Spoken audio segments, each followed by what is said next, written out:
तो दोस्तों, स्वागत है आपका पढ़ाकू साहब में। आज मैं डिस्कस करना चाहता हूँ कि जो भी मेरा जीएस मेंस में 2022 में जो एक्सपीरियंस रहा और उसमें मेरे क्या एक्सपेक्टेशन है, क्योंकि रिज़ल्ट तो अब कल परसों या आज ही में आने वाला है और डर भी बहुत ज़्यादा है। तो चलिए शुरू करते हैं। जो ये रहा GS1 जो स्क्रीन पर है। तो GS1 में मेरा ऐसा रहा कि इसमें जियोग्राफी का जो पार्ट रहा है वो काफ़ी स्टैटिक से आया हुआ था और मेरा स्टैटिक इतना अच्छा भी प्रिपेयर नहीं था, इसलिए वो किसी तरह से मैंने मैनेज किया है। और कल्चर हिस्ट्री ये मेरा अच्छा था तो उसमें मैंने अच्छे से लिखा है। सोसाइटी भी अच्छा था तो सोसाइटी को भी अच्छे से लिखा है। और बाकी इसमें एक्सपेक्टेशन तो देखते हैं 90 या 100 ऐसा कुछ एक्सपेक्टेशन है, देखते हैं क्या होता है। तो कुछ क्वेश्चन देखते हैं। जैसे ये पहला है कि medieval temple Indian temple sculpture कैसे सोशल लाइफ को उस समय के दिखाते हैं ये बताता है। तो ऐसे मैंने लिखा है कि जो जैसे अर्धनारीश्वरी की जो मूर्ति हो गई तो वो क्या बताती है, जेंडर इक्वलिटी, राइट। फिर जो लॉर्ड नटराजा की मूर्ति हो गई तो क्या बताती है कि उस समय शैव भक्त होते थे, लोग शिव भगवान की पूजा करते थे काफ़ी लोग। और फिर सोमस्कंद की मूर्ति हो गई तो जिसमें शिव भगवान, पार्वती जी और उनके जो बच्चे हैं गणेश जी, कार्तिक, ये लोग खेल रहे हैं उनके आसपास, ऐसी मूर्ति बनाई। तो इससे क्या पता चलता है कि फैमिली लाइफ को लोग इम्पोर्टेंस देते थे, राइट। अर्धनारीश्वर की मूर्ति हो गई तो क्या पता चलता है कि लोग शादी को महत्व देते थे, है ना। भोग शक्ति की मूर्तियाँ हो गई और भी दूसरी मूर्तियाँ, तो उससे क्या पता चलता है कि लोग आइडल वर्शिप करते थे, राइट। तो ये सब मैंने लिखे हैं कुछ पॉइंट्स, तो कुछ ठीक ही लिखे हैं। फिर इधर दूसरे तीसरे ये भी ठीक ही पॉइंट्स लिखे हैं। चौथा तो मुझे उतना अच्छे से आ नहीं रहा था तो मैंने रॉक्स के ही टाइप्स बस लिख दिए हैं, उसी के कैरेक्टरिस्टिक्स, जैसे इग्नियस, मेटामॉर्फिक, सेडिमेंट्री, जो कि गलत है। तो 1 नंबर भी इसमें दे दो तो बहुत बड़ी बात है, राइट। फिर ये कलर कोडेड वेदर वार्निंग, तो ये भी उतना तो आ नहीं रहा था। तो कलर कोडेड वेदर वार्निंग की डेफिनेशन और साइक्लोन, उसकी क्या सिग्निफिकेंस है अगर वो साइक्लोन के लिए दिया जाता है। और जैसे लाल वाला है तो लाल वाला बताएगा कि भाई बहुत डेंजर है ना। और जो इलिटरेट लोग हैं वो भी देखेंगे तो वो कलर कोडेड वार्निंग को देख के समझ जाएंगे, तैयार हो जाएंगे, है ना। तो ऐसे छोटी छोटी बातें लिख दी हैं। इसमें भी 2 नंबर मिल जाए या 3 नंबर मिल जाए वो भी बहुत बड़ी बात है। डेकन ट्रैप, तो डेकन ट्रैप में वो बस, तो इसमें नेचुरल रिसोर्स लिखना है। तो इतना तो याद था नहीं तो कि तो कुछ जगह जो जैसे काली मिट्टी मिलती है, राइट, गुजरात साइड में उधर, और फिर पहाड़ मिलते हैं, फिर माइंस, बहुत सारे मेटल मटेरियल्स हैं जिनकी माइनिंग हो सकती है, राइट। पेट्रोलियम मिल जाएगा। तो ये सब जगह दिखा के कुछ कुछ लिख दिया हूँ। तो इसमें भी 4 नंबर में एक्सपेक्टेशन कर रहा हूँ। फिर नेचुरल पार्क, कुछ फॉरेस्ट रिसोर्स भी है, राइट, बायो रिसोर्स भी है, जैसे बायोडाइवर्सिटी, राइट। तो ये भी है, नेचुरल रिसोर्स ही है भाई, है ना। वो सब लिख दिया है मैंने किसी तरह से करके, 3-4 नंबर मिल जाए, ये भी काफ़ी मतलब ऐसा है। फिर 7वां है तो ये अच्छे से आ रहा था। फिर ऐसे कुछ वर्क फ्रॉम होम का एनालिसिस करना है तो इसके पॉजिटिव निगेटिव दोनों कर दिए। जैसे पॉजिटिव हो गया कि आप जो है वर्क फ्रॉम होम कर रहे हैं तो काफ़ी टाइम आप लोग, इंसान अपने बच्चों के साथ बिता सकता है, इससे फैमिली जो है स्ट्रांग होती है, राइट। फिर जो मैरिटल रिलेशनशिप होते हैं वो स्ट्रांग होते हैं। फिर निगेटिव में हो गया कि डोमेस्टिक वायलेंस बढ़ता है, जैसा लॉकडाउन में भी देखा गया, एल्डरली अब्यूज़ बढ़ते हैं, है ना। इस तरह से कुछ पॉइंट्स ऐसे ही लिख दिए हैं। ये बढ़िया लिखा है, मतलब एक्सपेक्टेशन है 5 नंबर वाला। 9-10 ये भी ठीक ही लिखा है। फिर 11 है तो इसको कि किस तरह से स्टेट और टेरिटरी का रीऑर्गेनाइजेशन हुआ।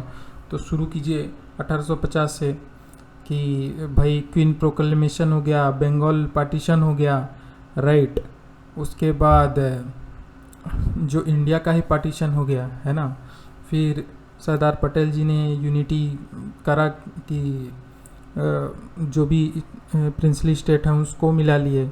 फिर लैंग्विस्टिक आधार पे पार्टीशन हो गया, बॉम्बे हो गया, जैसे बॉम्बे से गुजरात अलग हो गया, राइट। महाराष्ट्र से बॉम्बे जो है महाराष्ट्र गुजरात में बढ़ गया। फिर तेलुगु स्टेट्स का भी पार्टीशन हुआ, राइट, इस तरह से। फिर नए स्टेट्स भी मिलाए गए जैसे सिक्किम, राइट, और गोवा का भी एनेक्सेशन हुआ। फिर सिक्किम को भी बाद में मिलाया है ना। फिर आगे चल के कुछ वैसे एरिया में भी हुए कि जो कम डेवलप्ड थे, जैसे छत्तीसगढ़, राइट। फिर नॉर्थ ईस्ट का भी रीऑर्गेनाइजेशन हुआ, जैसे नेफा को तोड़ के बहुत सारे नॉर्थ ईस्ट के सिस्टर स्टेट्स बने। और आज भी हो रहा है, एडमिनिस्ट्रेटिव एरिया रीजन से हो गया, जैसे तेलंगाना अलग हो गया, राइट। ऐसे अब तक लिख दिया शॉर्ट में जल्दी जल्दी। फिर इसको भी 12 और फिर 13 तो जैसे लॉयन और बुल का लिखना, राइट। तो मैंने लिखा कि भाई बुल जो है, ये मुझे पता था कि हिंदू धर्म में बुल जो है धर्म का सिंबल होता है, और युगों को भी ये दर्शाता है। जैसे सतयुग में जो बुल होता है उसके 4 पैर होते हैं, फिर त्रेता युग में 3 होते हैं, द्वापर में 2 होते हैं, और कलयुग में केवल 1 पैर होते हैं। ये धर्म अब लड़खड़ा रहा है, एक ही पैर बचा है, राइट। फिर लायन का हो गया कि आप जो है लायन जो है शेरावाली माँ जो महिषासुर मर्दिनी, राइट। दशहरा में इसका ऑर्गेनाइजेशन होता है ना। उसके बाद शेर जो है बुद्धिज़्म में भी काफ़ी इम्पोर्टेंट है कि पावरफुल है, पर अपनी पावर को पावरफुल होते हुए भी वायलेंस ये कर सकता है, फिर भी ये बड़ी शांति से ऐसे बैठा रहता है ना। ये भी है। आर्किटेक्चर में आप देखें लायन और बुल ये दोनों ही अशोक स्तंभ में पाए जाते हैं, सारनाथ वाले। फिर ये हमारे जो है नेशनल एम्बलम में भी डाले गए हैं, तो वो भी लिख दिया। फिर 15वां 14 तो ठीक से लिख दिया था, 15 पर इसमें मैप नहीं बनाया, तो ये एक मुझे लगता है गड़बड़ हो गया।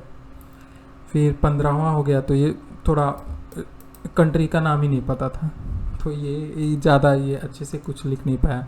16 में ज़्यादा पॉइंट नहीं मिल रहे थे, फिर भी इसको किसी तरह से खींच के लिख दिया। 17 भी लिख दिया है, तो बाकी ऐसे पॉइंट्स कुछ ठीक ठीक लिख दिए हैं। तो इसमें देखते हैं कितने मार्क्स आते हैं। जैसे मेरे हिसाब से तो इसमें 90 to 100 कुछ आ सकते हैं। फिर सेकंड पेपर, ये रहा सेकंड पेपर। सेकंड पेपर में मेरा ये था कि इसमें इसमें समस्या ऐसी थी कि क्वेश्चन समझने में दिक्कत हो रही थी, राइट। और जो क्वेश्चन 10 में 15 में पूछे गए हैं, तो उन्हें ऐसे क्वेश्चन है कि उन्हें 10 में पूछते तो ही बेहतर था। कुछ ऐसे थे जो 10 में पूछे गए हैं 10 नंबर में, पर उन्हें पूछते 15 में तो ठीक था, पर उन्होंने ऐसा गड़बड़ कर दिया है। जैसे ये हो गया कि कॉन्स्टिट्यूशनलाइजेशन ऑफ इन्वायरमेंटल प्रॉब्लम, राइट। तो कि कैसे पता चलता है कि इन्वायरमेंट को की जो समस्या है उसको दूर करना संविधान का एक ड्यूटी है, राइट। तो ये कैसे हो गया, तो इसको बहुत जो भी सुप्रीम कोर्ट के कुछ जजमेंट हो गए, जैसे MC मेहता, तो वो केस में पॉल्यूटर प्रिंसिपल आ गया था। फिर दिल्ली वाले केस में हुआ था कि इसने कोर्ट ने जो है इन्वायरमेंटल पॉल्यूशन अथॉरिटी बनाया था। फिर नेशनल ग्रीन ट्रिब्यूनल ये भी बनाने के लिए एक डेडिकेटेड कोर्ट बनाने के लिए सुप्रीम कोर्ट ने कहा था। फिर NGT एक्ट पास हुआ। फिर राइट टू लाइफ के अंदर राइट टू क्लीन इन्वायरमेंट ये भी सुप्रीम कोर्ट ने कहा। तो क्या हो रहा है, एक कॉन्स्टिट्यूशनलाइजेशन हो रहा है, राइट। तो ऐसे धीरे धीरे करके लिख देने का। फिर ये भी कुछ है, ये वैसे तो ठीक है 10 में ही पूछना चाहिए था। फिर तीसरा काफ़ी अच्छे से लिख दिया है। चौथा तो ये दिक्कत हो गया था, इसमें वाइस प्रेसिडेंट का आर्टिकल ही नहीं याद आ रहा था, तो इंट्रो ठीक नहीं है इसमें। फिर इसमें ये पर जो भी रोल था वो लिख दिया है। और national commission for backward class, तो इसका भी आर्टिकल अमेंडमेंट एक्ट जो रिसेंट में हो वो याद ही नहीं आ रहा था। पर इसको भी लिख दिया है। छठवां है तो छठवां हो गया, उसको अच्छे से लिखा। सातवां हो गया कि right of person with disability right. अब इसको 15 में पूछना चाहिए, पर ऐसे तो पूछ तो लिए हैं काफ़ी कम में। तो इसको किसी तरह से, इसमें कुछ एक्ट याद थे मुझे कि डिसेबिलिटी मार्क है, फिर रिजर्वेशन देना है राइट। तो इस तरह से, और फिर इसको अवेयरनेस की क्यों नीड है, ये सब लिख दिया है।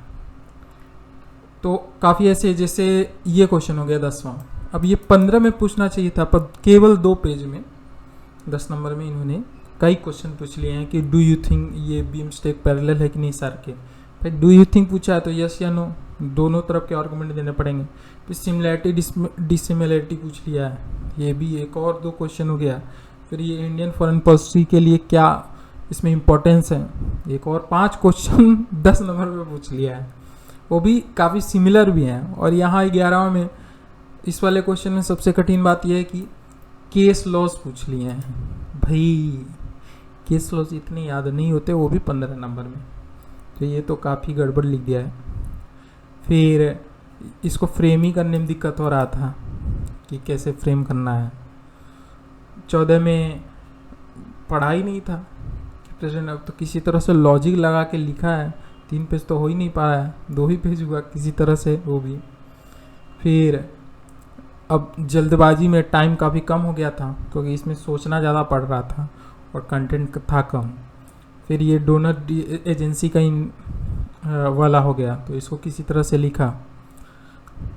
और 19-20 तो ठीक से लिख दिया, टाइम कम था किसी तरह से। फिर ये राइट टू एजुकेशन एक्ट, इसके प्रोविजंस याद नहीं थे तो उसको लिख ही नहीं पाए, तो ये भी किसी तरह से लिखा। तो ये है कि इसमें वही है 90 का, इसमें भी मुझे लग रहा है मार्क्स आएंगे। फिर तीसरे में ये था, तीसरा मेरा सबसे अच्छा पेपर हुआ, मुझे एक्सपेक्टेशन है कि इसमें 110 नंबर तक आ सकते हैं। अब ऐसा क्यों है, क्योंकि इसमें जो भी पॉइंट्स थे वो सारे मैंने एड्रेस किए हैं, काफ़ी अच्छे से एड्रेस किए हैं, फैक्ट भी दिए हैं, एग्जाम्पल भी दिए हैं काफ़ी अच्छे से। कुछ क्वेश्चन है जो मेरा सोचा हुआ था और आ गया था, जैसे मेरा पीडीएस का क्वेश्चन जो था, तो इसमें मैं याद करके भी गया था, एक कमेटी का नाम शांता कुमार, तो ये आ गया था। फिर ये एक क्वेश्चन हो गया, ये तो पिछले साल से पढ़ा हुआ ही था, लिंकेज टेररिस्ट और ऑर्गेनाइज्ड क्राइम वाला। फिर जो इंटीग्रेटेड फार्मिंग सिस्टम, ये पिछले साल का ही था, ये भी पढ़ा हुआ था, ये भी अच्छे से कर दिया। जेम्स वेब टेलीस्कोप मैंने सोचा था ये आएगा और आ भी गया, और ये मैंने ऐसा अटेम्प्ट किया है कि 8 नंबर 15 में से मिल जाएंगे, तो ऐसा कुछ किया है।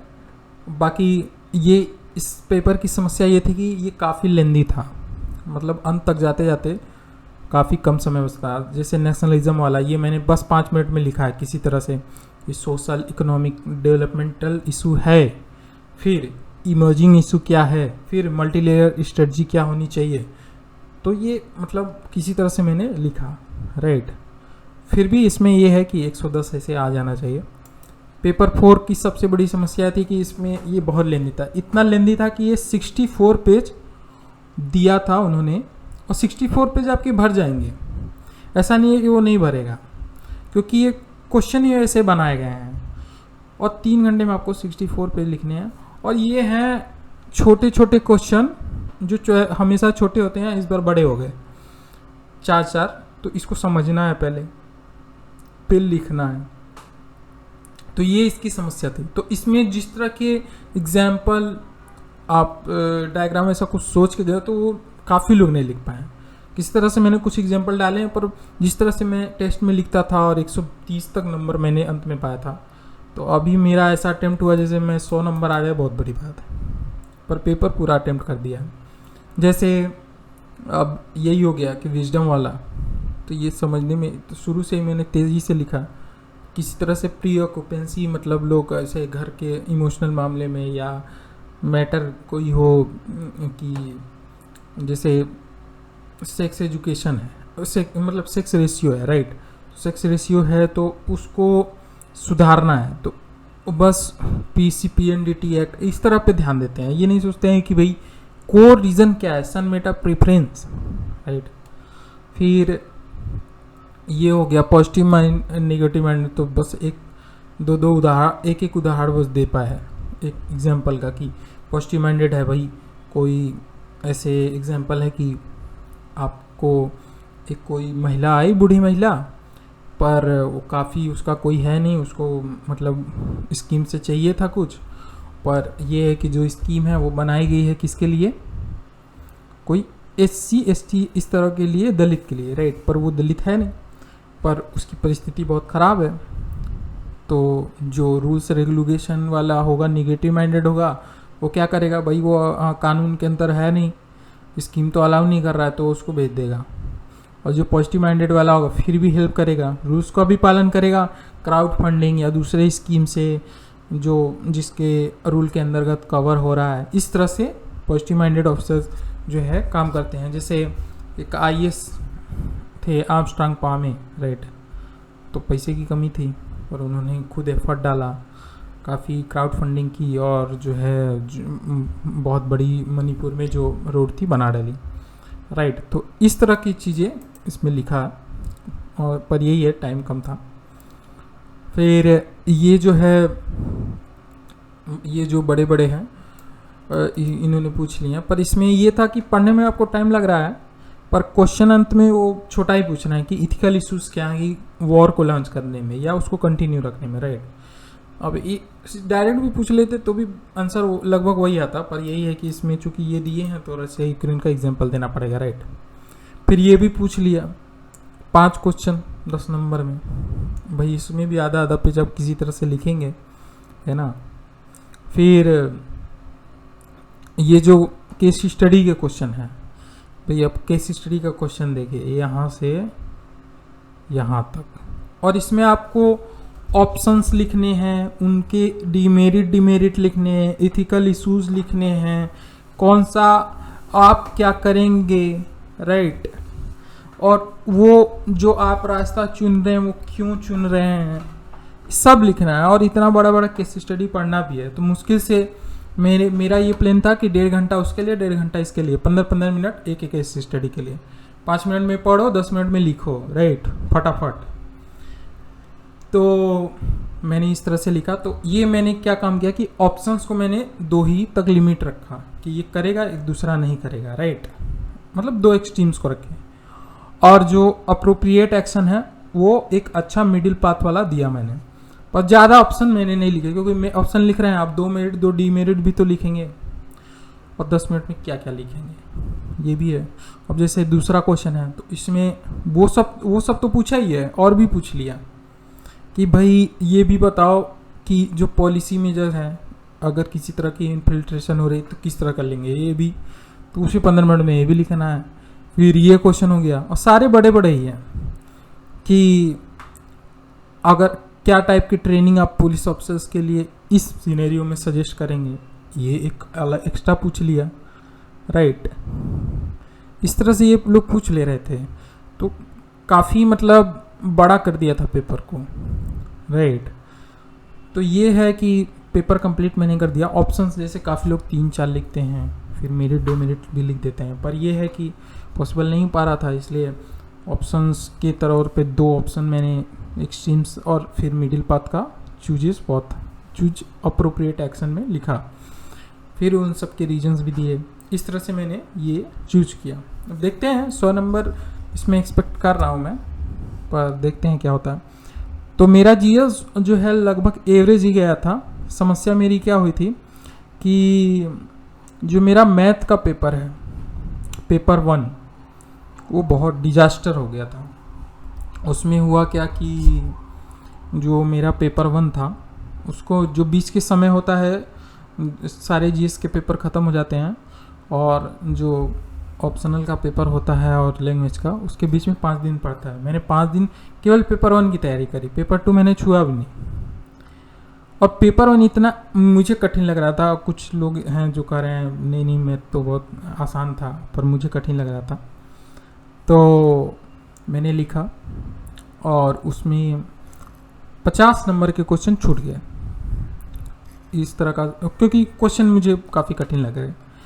फिर उसमें काफ़ी गलत भी हो गए, और 150 नंबर का आप सही है, 150 नंबर का सही है, फिर स्केलिंग भी होगा, मैथ में बहुत हैवी स्केलिंग होती है। तो देखते हैं कितना मिलता है। फिर पेपर 2 हुआ। पेपर 2 जैसे पेपर 1 के बाद फिर निकला तो मुंह लटका के निकला था, पर ठीक है, थोड़ा मैंने सोचा कि चलो ठीक है, जो होता है होता है, बात गई रात गई बात गई, है ना। तो मैंने पेपर 2 दिया और अच्छा गया पेपर 2। तो उसमें मैंने 235 नंबर के अटैम्प्ट किए, लगभग 225 नंबर सही है, और स्केलिंग होगा तो भी 170-160 नंबर आ जाने चाहिए। पर देखते हैं क्या होता है, क्योंकि मैथमेटिक्स है। मैथमेटिक्स में अगर आपके गलत होते हैं तो 0, और सही होते हैं तो 10 में 10, और स्केलिंग करके 10 में 6 हो जाते हैं, राइट, या 10 में 7 हो जाएंगे। तो ये मैथ की महिमा है, कुछ कर नहीं सकते इसमें, क्योंकि जब से और पिछले कुछ सालों से स्केलिंग कुछ ज़्यादा ही बढ़ गया है। तो अगर किसी, जैसे मेरा पेपर 1 ख़राब हुआ है 150, तो ऐसा भी हो सकता है 90 नंबर दे दे सब, है ना। और ये भी है कैलकुलेशन एग्जैक्टली मुझे पता नहीं है, क्या पता उसमें भी एरर हुआ। फिर देखते हैं क्या होता है। वैसे डर बहुत ज़्यादा है रिजल्ट का, क्योंकि ऐसा लग रहा है कि समस्या हो सकती है, स्पेशली मैथ की वजह से, क्योंकि मैथ और जीएस के पेपर तो एवरेज ही गए हैं, और इससे ऐसा भी नहीं है, वो भी एवरेज ही गया है, क्योंकि उसमें भी इंटरप्रिटेशन में कुछ गड़बड़ थोड़ा हुआ है, पर लिखा मैंने ठीक ही है, तो उसमें भी कुछ एवरेज ही आएंगे। बस मैथ का पेपर 1 बहुत ज़्यादा डिजास्टर हो गया। दिक्कत ये थी कि मेरी गलती ये थी कि मैंने जीएस और एसए में आंसर राइटिंग काफ़ी करी, जिससे मेरा प्रीलिम्स ख़त्म हुआ। पर मेंस में मैथ में काफ़ी कॉन्फिडेंट था मैं, और यही ओवर कॉन्फिडेंट एक्चुअल में, और मैंने कोई टेस्ट सीरीज भी नहीं ली। तो मैंने मेंस का जो मैथ है उसके लिए मैंने कोई ख़ास प्रैक्टिस करी, पर टेस्ट सीरीज़ लेवल पे नहीं करी कि 3 घंटे में आपको सारे सवाल लगाने, ऐसा प्रैक्टिस नहीं करा। और यही मुझे बैकफायर भी कर गया मुझे लगता है, क्योंकि उस 150 नंबर जिसमें सही हुए हैं उसमें भी मैं 180 नंबर तो सही ही कर सकता था, 30 नंबर तो और बचा था, पर मैं नहीं कर पाया। तो ये भी है, इसलिए और कॉन्फिडेंस नहीं करना चाहिए। और जो भी हो आपका, सभी का टेस्ट सीरीज आपको लगाना चाहिए प्रीलिम्स के बाद, राइट। शुरू से ही क्वेश्चन लिखिए, प्रैक्टिस कीजिए, पर प्रीलिम्स के बाद सभी का टेस्ट सीरीज लगाइए। जैसे मैंने इन सभी जीएस और ऐसे के टेस्ट सीरीज लगाए, इसीलिए मैं 3 घंटा में वहाँ पे लिख पाया, नहीं तो लिख ही नहीं पाता, राइट। तो ये भले ही राइटिंग थोड़ी ख़राब हो गई है, पर रीडेबल है ना। तो देखते हैं, अब रिजल्ट आने ही वाला है, या तो कल तक तो आ ही जाएगा, देखते हैं। चलिए, धन्यवाद। और रिजल्ट आता है तो हुआ नहीं हुआ ऐसा अपडेट करता हूँ। Thank you. और अगर आपको अच्छा लगे चैनल तो लाइक, सब्सक्राइब, शेयर कीजिए।